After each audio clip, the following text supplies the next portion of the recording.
See, when we have conflicting vision, we could be disappointed. We must overcome our disappointments or we will not see the victory or breakthrough in our lives. So how do we overcome disappointments? Naaman eventually followed contrary to his will to dip in the river 7 times. The Bible says that he was healed of his leprosy and his skin was like a young boy. In other words, it was even better than what it should be at his age. Praise God. Hallelujah. Now, he could have gone home disappointed and had a pity party and still have his sickness. In the same way, we could continue with our disappointment and never see the victory. We may not see our healing. We may not see our financial breakthrough. We may not see the relationship restored. And some people get disappointed with their ministry and not serve again. They get disappointed with church and never get involved again. They are disappointed with people and never see them again. But Naaman chose to overcome his disappointment and got healed. Again, all of us will face disappointments in life. There will be times that we will be disappointed with ourselves. There are times when we will be disappointed with others. And as hard as it is to admit, times when we will be disappointed with God. See, the important thing is we need to overcome it. Now declare that with me today. I will overcome. Say that. I will overcome. You can type in the comments, and declare that in your life. I will overcome.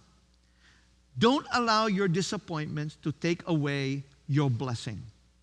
So how do we overcome disappointment? Let me share some keys to overcoming disappointments. The first one is to control your anger. Probably one of the most common response to disappointment is anger. In both verses 11 and 12, it says that Naaman was angry and he left in a rage. But he was able to control it to the point that he still obeyed the man of God. Who knows what he could have done in anger?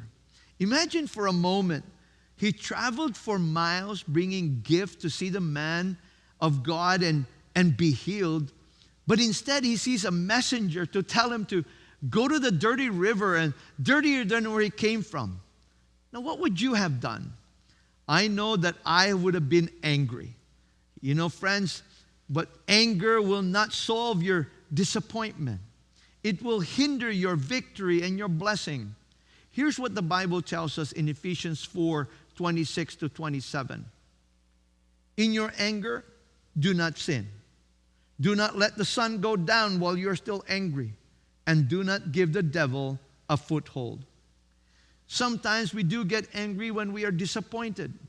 But don't let it cause you to do things that is not right with God.